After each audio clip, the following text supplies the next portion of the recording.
Ladies and gentlemen, awesome breaking news. The Guardian Film Show is back. It's back. Actually, it's not back. What am I talking about? It's not really back. But basically, we're filming a lo-fi, low-key version on somebody's iPhone. So it's got all of that raw, gonzo immediacy that you want in online discussions of cinema and film festivals. Basically, I'm here with my friend and colleague, novelist and Observer correspondent, Zan Brooks, and we're here to talk about what's hot and what's not at the Guardian Film Festival 2018. So, Zan, what do you think? What are you liking? I'm liking the whole thing, and I feel that I'm a little bit out of step with everybody else in liking the whole thing. Yeah. Every morning I look through the trade magazines and it's all the prognosis of doom and that this is the worst Cannes in years. Yeah. And it's spiralling into this kind of glamour-free irrelevance. Yeah. The big American films aren't here. It's this great crisis. It's had its moment. It's passed. Yeah. And actually, I'm not sure that's quite the case. Variety was saying adapt or die. That was their closing sign-off line in today's paper. And actually I think it is adapting. Yeah. And why it's adapting, why we're seeing this slightly anxious, chastened festival that's unsure of its future is because it's adapting. This is the year one of Cannes beginning to get to grips with problems that maybe it's ignored for too long. Yes. And it's beginning to modernise. It's off the Oscar calendar now. Yes. And it has to sort of work out what it is going forward. And that makes it, maybe it makes it hell for the people trying to organise it, maybe it makes it hell for some of the buyers and the sellers in the market, but it makes it interesting for journalists and critics. It certainly makes it interesting for journalists. I would say it makes it physically tougher for critics. I don't want to start whinging about the tiresome and parochial issue of what the kind of a festival we are having procedurally. I should say that I've had a problem in that I fell over. I've had my annus horribilis. I should say that I fell over and hurt my back. I don't want to be any more sensationalist than that. Although I have actually seen a doctor in Cannes. The first time I've ever actually seen a doctor who charged me 120 euros for saying that I may or may not have cracked a rib. I could have done it for mine. Yeah, you could. Somebody could have done it. And according to him, all the painkillers he recommended were paracetamol and ibuprofen. And for that kind of money, I want some Xanax. Yeah. I want one of the Sackler family to prescribe Xanax with a Polish brand of vodka as a chaser, frankly, for 120 flipping euros. Anyway, what was I talking about? What was I talking about? Yes, I know what you mean. I find myself wandering around in a Pollyanna state of actually really liking a lot of films. Yeah. But there's always one year that I like a film that nobody else likes. Actually, it's two films I think this year. I liked Eva Hosson's Les Filles du Soleil, or Girls of the Sun, and I had a very mild and civilized Socratic dialogue with my colleague Agnès Poirier online. She said it was a bloody awful film and that it would take a female critic to come out and say that the Emperor is naked and all the rest of it.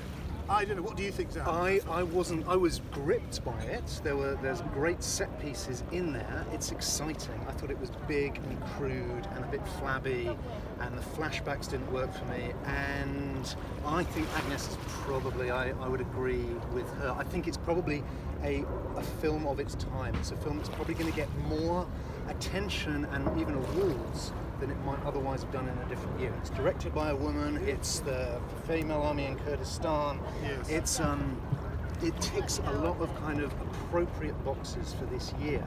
I just found it a bit amorphous and a bit clear at times. I think I responded. I say this is a very difficult thing for me to argue. I'm going to try. I actually responded to the clunkiness because it had an immediacy and an urgency, because it was about the real world. It hadn't been shaped and planed down and reduced to a screenplay seminar 3-act structure. It was about something that actually is happening now. I actually felt the same way as people were telling me off last year. How can you like Ken Loach's I, Daniel Blake? They were saying, I liked I, Daniel Blake. I did as well. But there were plenty of people who said it was clunky and stupid and badly acted, and I heard that in exactly the same way. And I thought, well, I, Daniel Blake, is in the same way about something that's in the real world. It's urgent in a way they haven't had time just to sort of get perspective on it. The vital perspective that means you can creep back up to the fence and sit on it and sort of adapt and plane down and massage down any kind of bad shapes. I still thought Girls of the Sun was one of the weaker films in competition. Right. For the good ones, I still think Girls of the Sun was one of the weaker films in this competition, and I think the competition has been a little bit up and down. we've got a lot of unfamiliar names in there, and that's a good thing, but it also means you've got a bit of a kind of rag bag of stuff that's sort of dropped in there. Yeah. I really like Pavel Pawlikowski's Cold War, which is this great sweeping, almost old school French 70s, 60s kind of love story vibe to it. I thought that was terrific. Amazing. It's like Dr. Zhivago, I thought. It is, yeah. This great sweeping, soaring passions and tragedy and amour fou.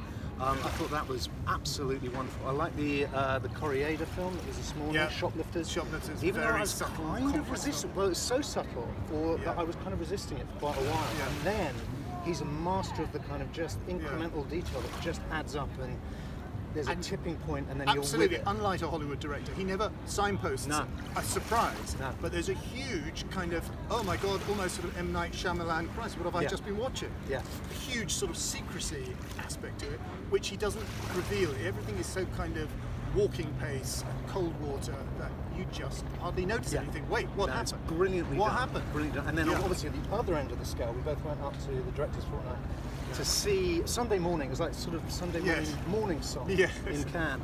Was Gaspar Noé's Climax, which was Gaspar Noé 90 minutes. So he's really pared it down, but what he's lost in running time, he's sort of at least matched in intensity. Oh yeah, and pure Gaspar rock and roll. I mean, ridiculous, of course, but it's kind of scary as well. I can't think of any other filmmaker who can shoot something that doesn't look like it's a horror film in theory, and yet when he just unrolls that first scene of the dance troupe, busting out some very extreme stuff, you think, actually, this is quite scary. I'm quite scared. Yeah. It's got this he's terrible got sense of menace to every single moment. Incredible menace. And in fact, when the climax comes, it is ho ho ho, a little bit anticlimactic, but my goodness, what he kind of smacks out is just absolutely wonderful. It's absolutely brilliant.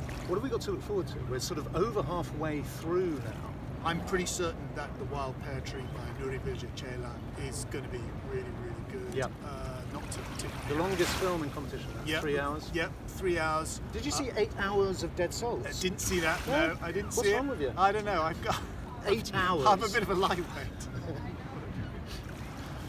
What else? We've got Solo, that's the big Hollywood the big kind of blockbuster, the one, I think. That's the one, but the big thing we've got to come is the other shocker, which is Lars von Trier's serial killer romance, The House That Jack Built. Yeah. And I think we should maybe end the show on that note.